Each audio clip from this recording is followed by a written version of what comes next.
It's time to take control of the narrative and delete racial inequality in the workplace. Welcome to Reboot. My name is Vivian Omerset.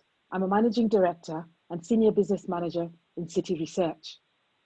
Reboot is an initiative that allows us to hear from inspiring ethnic minorities who are making a mark in the corporate world. As we work towards creating a racially diverse workplace, we want to hear their stories to encourage and inspire a next generation who may consider making financial services a career. It is my honor to interview one such person today.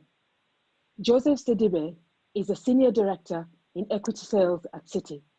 He has over 15 years of work experience and across several financial institutions, both the buy side and the sell side.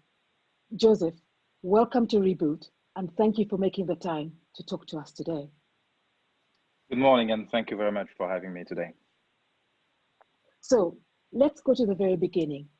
Tell us about your formative years and where did you grow up?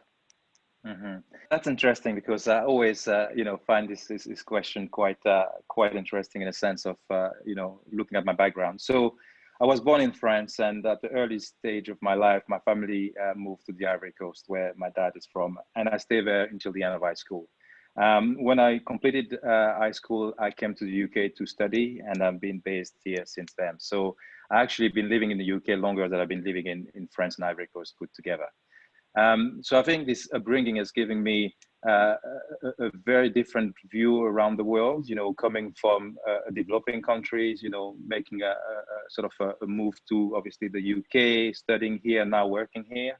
So it has given me a definitely different view of how things are working across, professional, but also on the cultural basis.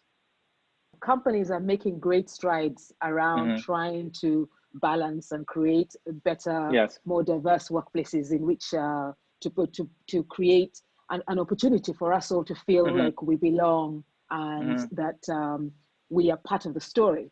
Do you think that they can do more? I think so. I think we've come obviously a long way. Still, we're not where we would like to be. That for sure. And I think there's two things that is very important. I think for minorities, what needs to be happening is getting more exposure. Because you don't know what you don't know. So I think the exposure is very important in a sense, like, people start to learn about different industries, they can see different role models, they can learn about, certain industries and decide to make a move in that industry. So that comes into, different aspects. So it could come into, sort of mentoring program with school at the early stage, going to school and just showing, what we're doing within our organization, but also within the company itself, being able to have a greater intake of people with minority background is very, very important because it allows, first of all, to change the culture of that organization and making sure that, it's a better representation of society as a whole, but also it allows at the individual level or the family levels, for people also to grow professionally, and also, that has implication in terms of their kids. The kids go to get exposure to certain in terms of education, in terms of job prospect, and that trickled through into society. And I think that's very important because racism is obviously an important part, and that has to be dealt with. But also, I think the racial wealth gap should not be underestimated, because until we manage to reduce that gap, we're not going to be finding ourselves in the position that we'd like to be. I agree with you. I think that Citi has made great strides in going through and talking about education, affordable housing, allowing people to be more financially inclusive. We hope that this then trickles down into creating economic empowerment for people that are affected by it. The question, I guess, is how do we translate that into the workplaces that we have today?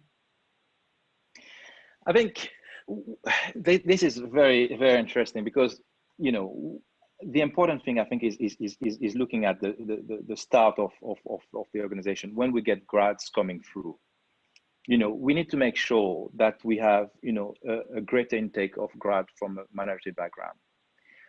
That's not only it, because sometimes a lot of firms are focusing just on saying, oh, we have X percentage of people from minority background and that's it. And that's, I think, that's the biggest challenge. You need to help them succeed, And I was referring earlier on to sort of cultural differences.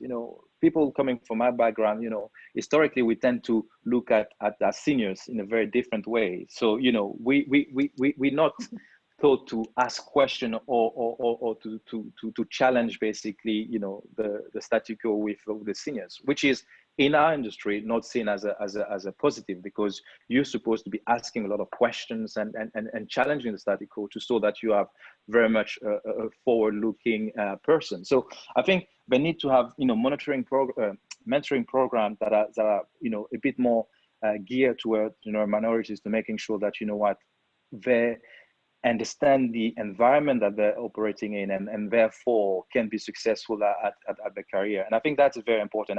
And I have seen this in my own career. I mean, the mentors that I had, across the board, from minority background to non-minority background, have been very, very helpful in terms of guiding me. And I think that's very important.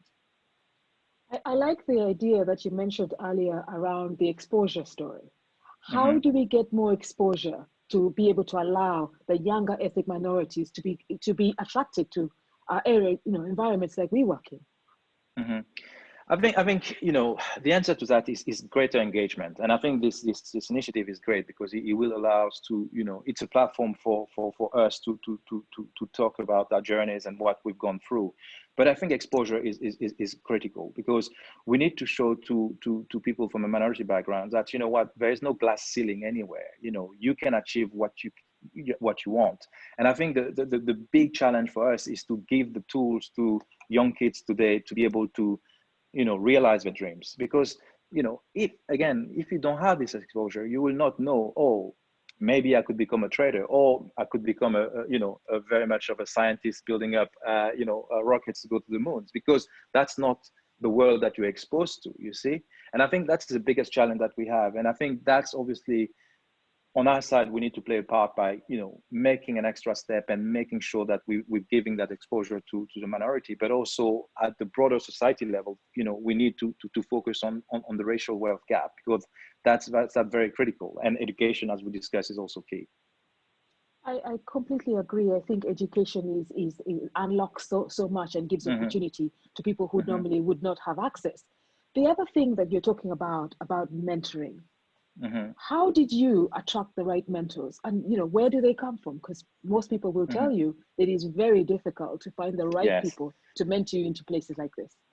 Yes, no, that's not easy, and sometimes I think you need to push your luck a little bit. In a sense, you need to look at the seniors within your organization. You need to reach out to them, because they will not reach out to you if they don't know you. You need to reach out to them, ask questions about their journeys, try to learn from their journeys, not making it like about you specifically, and try to build a rapport with the people that you feel more comfortable with, and try to build on the back of this. I think that's very important. But also, friends that you have, friends that are within your industry or in very different industries, is important to share and discuss, the challenges that you have, and not, stay on your own and just face that. I think that's very critical, because by talking to other people, then you realize that, maybe you're facing the same issues. This is the way that somebody has dealt with it, and you can learn from that. But I think that's very, very important, being willing to make the first step and reach out to your seniors. Joseph, exactly. This is very inspiring. I have really enjoyed talking to you. Do you have any one message that you want to give, that you want to end with? Yes, I think my message will be, don't be scared. Whatever you want to achieve can be done. Knowledge is key. Ask questions and be prepared to work hard. That would be my message. Okay, it's not a very short message, but I'll take that. I really enjoy telling people to ask questions, to challenge the status quo. But I also like to put two things: getting a mentor, which you mentioned earlier, and understanding what exposure means. Thank you very much. I am inspired. I'm going to ask questions now. Thank you very much for your time. Thank you. It's time to reboot with superhero Black, Asian and minority ethnic professionals redefining the corporate world.